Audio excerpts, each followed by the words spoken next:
Really smart marketers screw up badly when they move from metrics are good to metrics are God. Dan doesn't do this. Dan came to Wizard Academy in 2001 determined to build an online business. He was 22 years old. A few months later, I was asked to speak at the annual convention of the Direct Marketing Association in New York. Jeffrey Eisenberg mentioned that Dan would also be attending, that it would probably make him feel good if I set aside an afternoon just to walk the streets of Manhattan with him. This idea appealed to me. Dan is good people. Dan said he wanted to pop into a little shop in an obscure corner of Manhattan to look at handmade paper on which he might send notes to his customers. Dan is meticulous about presentation. He's also meticulous about studying the numbers generated within his business. Generally, this terrifies me, since I spend a great deal of time each week explaining that correlation does not equal causation.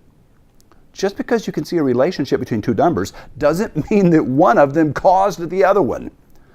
Dan, thankfully, doesn't confuse correlation with causation. I worked in a steel fabrication shop throughout high school and for a short time after I was married. That was where I had my first encounter with the confusion between correlation and causation. You know why you're losing your hair, don't you? Said Ted. I shook my head no. It's because you're growing a beard. Haven't you ever noticed that most bald men have beards? I arched an eyebrow to indicate suspicion of this hypothesis, so Ted continued. Your body has the ability to grow only so much hair. If you use it all up, growing it out your chin, there's none left to grow out the top of your head. He was serious. A few months later, I met another victim of this misbegotten logic known as post hoc ergo propter hoc. You know why you're losing your hair, don't you? I swear I'm not making this up. Ted and Fred were their real names. They didn't know each other. I shook my head no to Fred. It's because you wear a cap. Haven't you ever noticed that most bald men wear caps?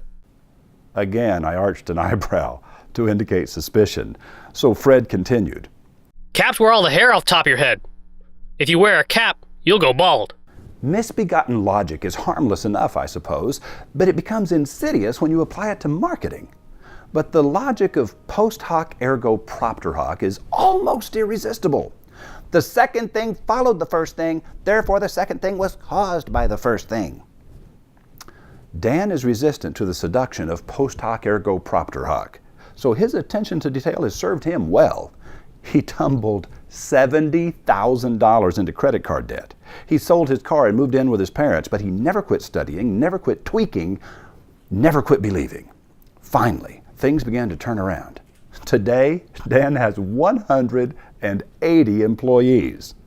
His company did $85 million in sales last year at an impressive profit margin. He was going to be our surprise guest speaker at last week's class, How to Write Direct Response Ads. But heavy snow shut down the airport in the town where he lives. Undeterred, Dan spent 2 hours sharing his secrets with our students and answering questions via Skype. Dan looked good up on the 16-foot screen in the eye of the storm. The students were transported. One cognoscente, Donald, the owner of a hugely successful online business, said, Dan, if I move to your city, will you let me become your apprentice for a year? 6 other students were snowed in as well, so we agreed to host a second class. We'll announce those dates as soon as we can triangulate Dan's schedule with Jeff Sexton's schedule and an open window in the Academy schedule. Dan is anxious to walk the campus. He hasn't yet seen the Tower or Spence Manor or the Enchanted Emporium, our new Welcome Center. If you'd like to be notified the moment a date is agreed upon, let Vice Chancellor Daniel Whittington hear from you at daniel@wizardacademy.org or call him at 512-720-8801. It's a tough but spellbinding class. I hope to see you there. I'm Roy H. Williams.